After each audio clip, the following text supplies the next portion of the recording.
Y ya para terminar con este intensivo, para permiso C1 y C, pues vamos a tratar el tema de mecánica básica común para el camión.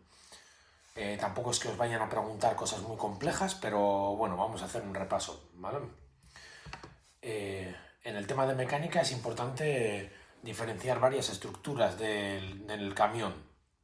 Por un lado tenemos el bastidor, que es como el esqueleto del camión. En él, pues en esta estructura, pues se van a fijar los órganos del vehículo. Las ruedas, la suspensión, la dirección, etcétera, ¿vale? Luego tenemos el chasis, que es la suma de este bastidor con esos órganos ya integrados, salvo la carrocería. Bien, veis cómo tiene pues todo el sistema de dirección, suspensión. Bien. Y luego aparte ya tendríamos lo que es la carrocería, tanto la cabina como la caja. Y luego ya hay pues distintos tipos de cajas. Tenéis abiertas, cerradas, puede ser también cisterna, grúa, pues puede haber muchos tipos de tanto de cabinas como de cajas. Y tenemos que tener en cuenta el término de resistencia aerodinámica. Bien, a veces en los camiones pues ponen spoilers o deflectores que estos ayudan a reducir ese coeficiente, esa resistencia aerodinámica, la oposición al viento, ¿no? Y estos spoilers o deflectores pues lo que hacen es, al reducir esta resistencia, pues reducen el consumo también, ¿bien? Digamos que atraviesan mejor esa resistencia. Y bueno, hay que diferenciar entre motores diésel y motores gasolina. A día de hoy la mayoría de los camiones son diésel más AdBlue, pero bueno, lo mismo, ¿vale? Entonces, hay que diferenciar, el diésel es un motor de combustión, ¿bien? Y el gasolina es un motor de explosión. En el sistema de diésel, en el motor de combustión, no hay un sistema de encendido, ¿bien? El gasoil se autoenciende, alcanza una temperatura que son aproximadamente 900 grados y este se autoenciende. A diferencia del gasolina, motor de explosión, el cual sí que necesita chispa de encendido, necesita que le prenda la bujía, ¿vale? Cuando hablamos de sistema de transmisión, hablamos de sistema de distribución y existen varios métodos. Están las ruedas dentadas, está la correa de distribución, que es la que habitualmente utilizamos en los turismos, y está la cadena. Y tiene una serie de características distintas. Las ruedas dentadas las vamos a usar cuando la distancia entre elementos es pequeña. Bien, si la distancia es muy pequeña, pues se usaría esa en camiones. Pero en cuanto a producir menos ruido, sí que a veces se va a utilizar correa, va a ser un sistema bastante usado, pero este requiere un alto mantenimiento, pues quizás cada 120.000 kilómetros pues haya que cambiarla, depende de lo que nos diga el fabricante, 100, 120.000 aproximadamente por ahí.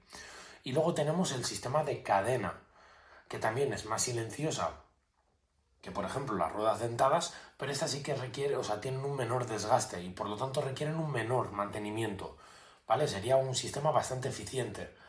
El que lo tenga en su turismo también pues lo conocerá un poquito, ¿vale? Es un sistema muy bueno.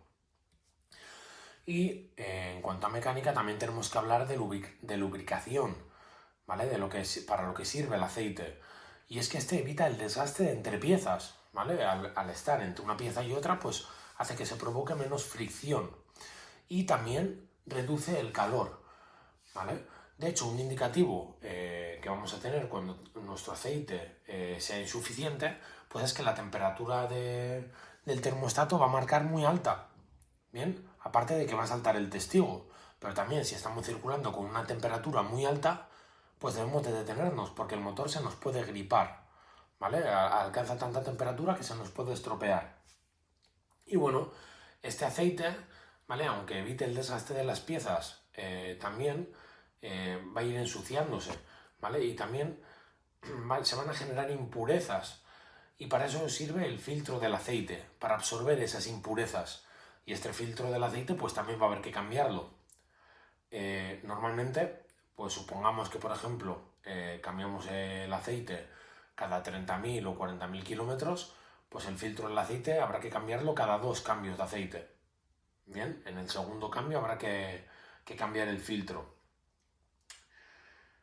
Y bueno, en cuanto al aceite, ¿vale? Recordar que vamos a comprobar el nivel, en caso de que lo tengamos que hacer con la varilla, con el motor parado en una superficie plana y en frío. Parado, recto y frío. Bien. Cuando tenemos averías en el sistema, el humo nos va a indicar de dónde proviene ese problema, ¿vale? Esa avería. Si el humo de nuestro vehículo es azul, significa que tenemos una pérdida de aceite. Si el humo es blanco, hay una avería en el motor. Se está quemando la junta de culata o un cilindro. Hace un mal movimiento, ¿vale? Por ejemplo. Sin embargo, si el humo es negro, significa que el filtro de aire está sucio o que hay un fallo en los inyectores. En cuanto al sistema de refrigeración, y evidentemente sirve para refrigerar el motor, al igual que el aceite también tiene una función que es, ¿no?, aliviar el calor del motor, pues también vamos a comprobar el nivel en el vaso de expansión y lo vamos a realizar con el vehículo apagado en una superficie plana y en frío. Y el nivel tiene que estar entre el máximo y el mínimo, en el medio. Y si no, pues habrá que rellenarlo. Recordad, nunca se puede echar, ¿vale?, agua de grifo, porque esta tiene minerales y oxida el motor. Y en ese caso nos estropearíamos un motor y en el caso de los camiones, pues de mucho dinero, ¿vale? Se oxida y bueno, veréis que sale como ese óxido hacia el vaso de expansión. Y ya para finalizar, pues bueno, tenemos la presión de inflado de los neumáticos. Depende cómo los llevemos, pues tendremos una presión adecuada o excesiva o con una falta de presión. Si tenemos una falta de presión, el desgaste va a ser más por los laterales del neumático. Si la presión es excesiva, se va a desgastar más por el centro del neumático. Y si la presión es adecuada, pues se distribuirá a lo largo de todo el ancho del neumático y será correcta, ¿vale? Bueno, espero que os haya servido este curso intensivo. Espero leeros en comentarios, que me deis buenas noticias, que habéis sacado muy buenos resultados en el test. Y bueno, darle like. Nos vemos en otros vídeos.